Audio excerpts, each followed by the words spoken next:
नमस्कार दोस्तों, मैं राकेश वर्मा आप सभी का स्वागत करता हूं आपके अपने परिवार एसएन गुरुकुल पर। साथियों, आप सभी बीपीएससी टीआरई 1 सप्लीमेंट्री रिजल्ट या फिर BPSC TRE 2 first merit list से आप चयनित हैं या वैसे अभ्यर्थी हैं जिनका चयन परिणाम के विरुद्ध आपत्ति दर्ज कर पाने के उपरांत हुआ है। आप सभी का काउंसलिंग सफलतापूर्वक हुए और आपका हाथों में औपबंधिक नियुक्ति पत्र भी प्राप्त हो चुका है। आप में से हजारों शिक्षक साथियों को स्कूल भी अलॉटमेंट कर दिए गए हैं, विद्यालय आवंटित कर दिया गया है, लेकिन अभी भी पूरे बिहार के आधे से अधिक जिलों का विद्यालय आवंटन नहीं हो पाया है। जिनका विद्यालय आवंटन हो गया है, उनका विद्यालयों में योगदान हेतु प्रत्येक जिला से पत्र जारी किए जा रहे हैं। नवादा जिला का सर्वप्रथम विद्यालय आवंटन हुआ था, तो नवादा के जिला शिक्षा पदाधिकारी, जिला कार्यक्रम पदाधिकारी के द्वारा वहां के शिक्षक साथियों को जिनका विद्यालय आवंटित हो गया है, उन्हें विद्यालय में योगदान देने का पत्र जारी कर दिया गया है। इसी प्रकार आप चाहे जिस भी जिला से हों, यदि आपका विद्यालय आवंटन हो गया है तो वहां के डीओ स्तर से या फिर जिला कार्यक्रम पदाधिकारी स्तर से पत्र जारी किए जाएंगे कि आपका योगदान कब से होंगे। अब जो योगदान करने के जो नियम हैं वो सभी के लिए सामान्य है कि आपको योगदान हेतु कौन कौन से डॉक्यूमेंट्स चाहिए, कब जाना है, कैसे जाना है, क्या अनिवार्य है जिसके बिना आपका योगदान नहीं हो पाएगा। इन्हीं सारी बातों के बारे में चर्चा करूंगा इस वीडियो में। साथियों, नवादा जिला का जिला कार्यक्रम पदाधिकारी या जिला शिक्षा पदाधिकारी के द्वारा जो पत्र जारी किए गए हैं, उसमें डॉक्यूमेंट्स को लेकर के डॉक्यूमेंट्स सूची जारी किया गया है, जिसका मैं यहां चर्चा करना चाहूंगा। आपने चाहे बीपीएससी टीआरई 1 से चयनित हो या फिर बीपीएससी टीआरई 2 से चयनित हो, आपने आवेदन किया था। आवेदन जो आपने किया ऑनलाइन, उसका हार्ड कॉपी भी आपने प्रिंट आउट करके रखा है। वो हर हाल में आवश्यक है, अति अनिवार्य है। आपने आवेदन के बाद परीक्षा देने हेतु प्रवेश पत्र का प्रयोग किया। बिना एडमिट कार्ड का तो आप परीक्षा दिए नहीं होंगे, वो एडमिट कार्ड आपको हर हाल में आवश्यक है। उसके बाद आपका जितना भी शैक्षणिक प्रशैक्षणिक पात्रता से संबंधित कागजात हैं, जो भी आपने ऑनलाइन आवेदन करते समय अपलोड किया है, उसके साथ साथ उस पात्रता, उस योग्यता से संबंधित और भी अन्य जो कागजात हैं, वो सारे आपको ले जाने हैं। जैसे मैट्रिक का मार्कशीट और मूल प्रमाण पत्र, अर्थात अंक पत्र और मूल प्रमाण पत्र, इंटर का अंक पत्र, मूल प्रमाण पत्र, ग्रेजुएशन का अंक पत्र, मूल प्रमाण पत्र या प्रोविजनल, पोस्ट ग्रेजुएशन का अंक पत्र, मूल प्रमाण पत्र या फिर प्रोविजनल, ये आपको लेकर के जाना है। बीएड और डीएलएड का आपका अंक पत्र, प्रमाण पत्र या आपका औपबंधिक प्रमाण पत्र अर्थात प्रोविजनल, डीएलएड या बीएड जो भी है, आपने सीटेट, बीटेट, एस्टेट दक्षता दिया है, उससे संबंधित अंक पत्र, प्रमाण पत्र, प्रवेश पत्र, ये आपको लेकर के जाने हैं। आधार कार्ड आपका मस्ट है, आधार कार्ड हर हाल में आपको लेकर के जाने हैं। आरक्षण से यदि आपने आरक्षण का लाभ लिया है या आरक्षण का लाभ आपको न भी मिल पाया हो, लेकिन आपने आरक्षण कोटा से आवेदन किया था, आरक्षण संबंधी यदि आपने आवेदन के समय कोई भी डॉक्यूमेंट्स दिया है, चाहे आप ईडब्ल्यूएस हो, ओबीसी हो, एनसीएल हो, ईबीसी हो, एससी हो, एसटी हो, पीएच हो, एक्स सर्विसमैन हो, स्वतंत्रता सेनानी के परिवार से हो, तो आपको वो डॉक्यूमेंट्स हर हाल में लिए जाने हैं।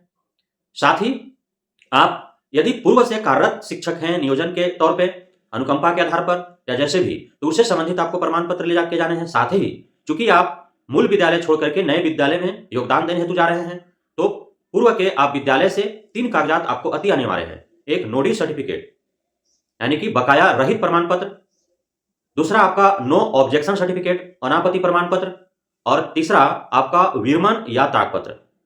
त्यागपत्र अभी नहीं भी देते हैं तो विरमण पत्र आप ले लेंगे। जिस प्रकार से आप किसी विद्यालय में टैग होकर के पढ़ा रहे हैं, अब जब वहां से आपको दूसरे विद्यालय में टैग किया जा रहा है तो पूर्व के विद्यालय से आपको विरमण पत्र मिल रहा है। उसी प्रकार से आप नियोजन इकाई से जब नियोजित हुए हैं और जहां आप प्रारंभ से पढ़ा रहे हैं और उस विद्यालय को छोड़ करके आप बीपीएससी कैडर के नए विद्यालय में आप ज्वाइन करना चाह रहे हैं, तो फिर पूर्व के विद्यालय के प्रधानाध्यापक से आपको विरमण पत्र लेना होगा। त्याग पत्र आप बाद में भी दे सकते हैं, ये आपको हर हाल में आवश्यक है। कितने सारे कागजात जरूरत है। अब सबसे बड़ा सवाल है कि दूसरे विभाग को जो छोड़ करके आए हैं, कोई रेलवे में जॉब कर रहा था, कोई बैंक में था, कोई एसएससी के थ्रू कहीं था, कोई पुलिस कांस्टेबल में था, कोई आर्मी फौज में था, कोई अन्य राज्यों में किसी अन्य विभाग में कार्यरत था।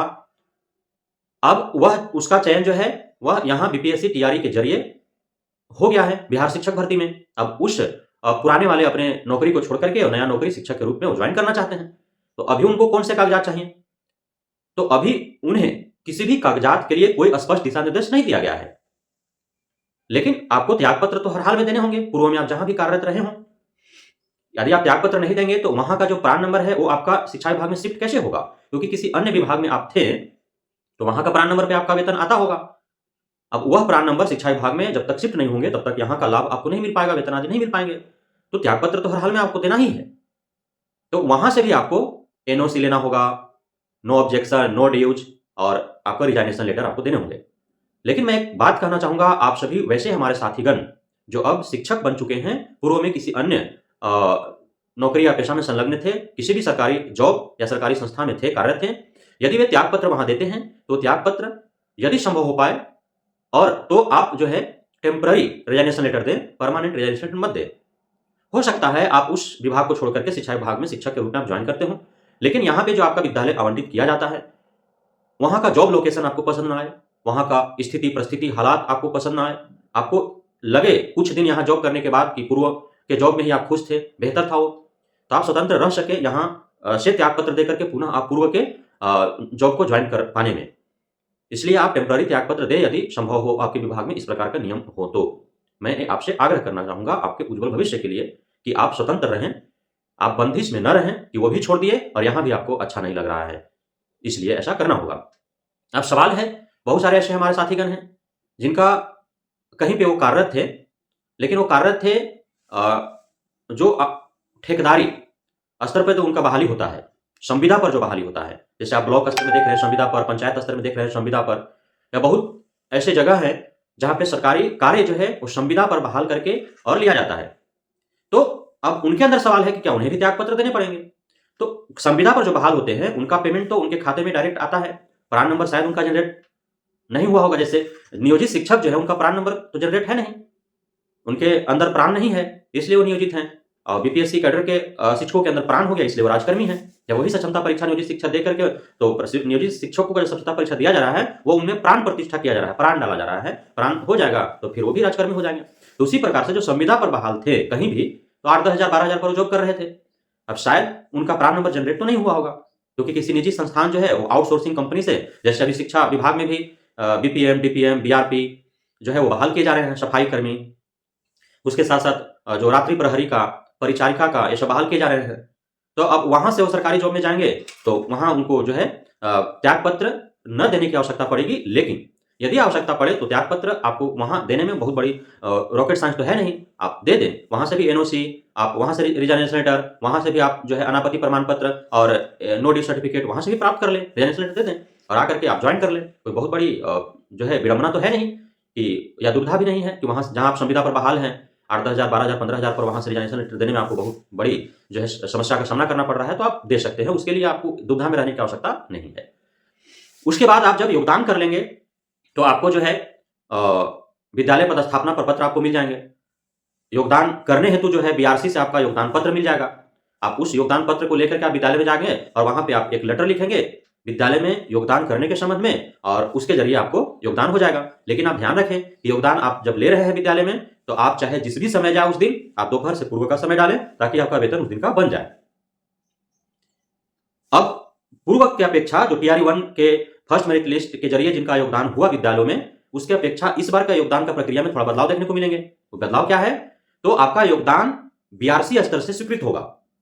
आपको सभी मूल प्रमाण पत्र के साथ जो वाटरमार्क वाला प्रमाण पत्र है और बिना वाटरमार्क के भी प्रमाण पत्र आपको सेल्फ अटेस्टेड ले लेने हैं। वाटरमार्क वाला जो भी प्रमाण पत्र हैं वो सारे सेल्फ अटेस्टेड, उसके साथ साथ जो भी आपके पास शैक्षणिक प्रशासनिक अर्हता आरक्षण से संबंधित या अन्य जो भी कागजात हैं वो सारे आप बिना वाटरमार्क का भी जिरक्स आप करा करके ले लेंगे।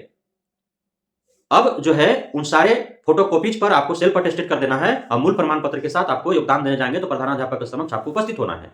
वो सारे प्रधानाध्यापक मिलान करेंगे और फिर आपको प्रधानाध्यापक लेकर के अपने साथ जाएंगे बीआरसी। वहां भी बीआरसी स्तर पर भी सारे कागजातों का मूल से मिलान होगा और साथ ही आपका थंब इंप्रेशन मिलान भी हो जाएगा।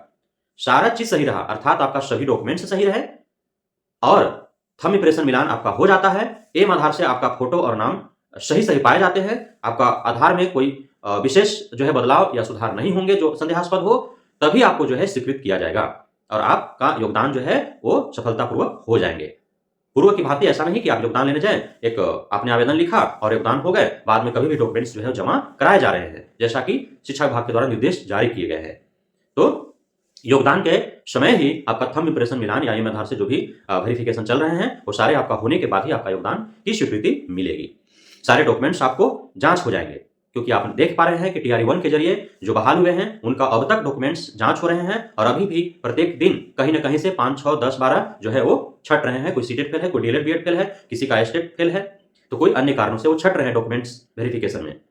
तो उससे सीख लेते हुए शिक्षा विभाग अभी चाह रही है कि योगदान के समय ही डॉक्यूमेंट वेरिफिकेशन जो है वो सारे लोगों का हो जाए, प्रधानाध्यापक स्तर से, बीआरसी स्तर से, फिर अंतिम जो है आपका डीओ स्तर से, और उसके बाद जो है फाइनलाइज आपका शिक्षा विभाग से तो होगा ही। जहां से जिस भी बोर्ड यूनिवर्सिटी से आपने matric, inter graduation, post graduation, DElEd, BEd या सीटेट, एस्टेट, बीटेट दक्षता किया है, वो सब आपका जांच होगा बोर्ड और यूनिवर्सिटी स्तर से, यूजीसी स्तर से, एनसीटी स्तर से। तो उस समय भी बहुत सारे लोग छटेंगे। तो अभी तो आपका 2 साल तक आप प्रोविजनरी पीरियड प्लस 1 साल, 3 साल लगभग, तो तब तक तो जांच प्रक्रियाएं चलते ही रहेंगी, तब तक छटते ही रहेंगे लोग। लेकिन अधिक से अधिक जो फर्जी शिक्षक हैं या जिनका डॉक्यूमेंट्स गलत है या फिर जो फर्जीवाड़ा तरीका से घुसने का प्रयास कर रहे हैं टीआरई 2 के जरिए, तो उनका जो है योगदान के समय ही उन्हें छांट लेने का प्रयास शिक्षा विभाग के द्वारा किया जा रहा है। तो आप सभी इस वीडियो में बताए गए सारे प्रक्रियाओं से आप गुजरना है आपको, और उसका आप खासे ध्यान रखेंगे। ये सारे डॉक्यूमेंट्स आपको लेकर के ही जाने हैं योगदान लेने के समय।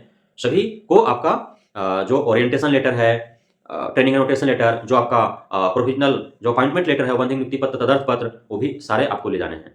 जो भी बीपीएससी आयोग या शिक्षा विभाग से जो आपको इस प्रक्रिया के तहत जो भी पत्र दिए गए वो सारे ले जाने हैं। शैक्षणिक, प्रशैक्षणिक जो भी आपका योग्यताधारी प्रमाण पत्र, अंक पत्र हैं, वो सारे ले जाने हैं। आपका पत्रता संबंधी एस्टेट, बीटेट, दक्षता या फिर सीटेट से संबंधित जो भी है वो ले जाने हैं। आपका आरक्षण से संबंधित जो भी आपके पास प्रमाण पत्र है वो सारे ले जाने हैं।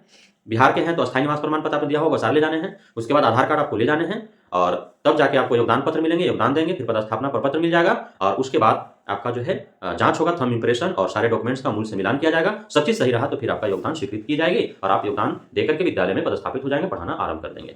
तो आप सभी को हार्दिक शुभकामनाएं, बधाइयां, लख लख ढेरों बधाइयां कि आप बिहार में शिक्षक बन आप बिहार के भविष्य को संवारने, बिहार के गरीब किसान मजदूर, दबे कुचले, शोषित, वंचित के बच्चों को पढ़ाने हेतु आप तत्पर, सजग और लालायित हैं। बहुत बहुत धन्यवाद आप सभी साथियों का हमारे साथ जुड़े रहने के लिए, बढ़ाने के लिए, हमें इतना प्यार देने के लिए, हम पे भरोसा बनाए रखने के लिए। जय हिंद।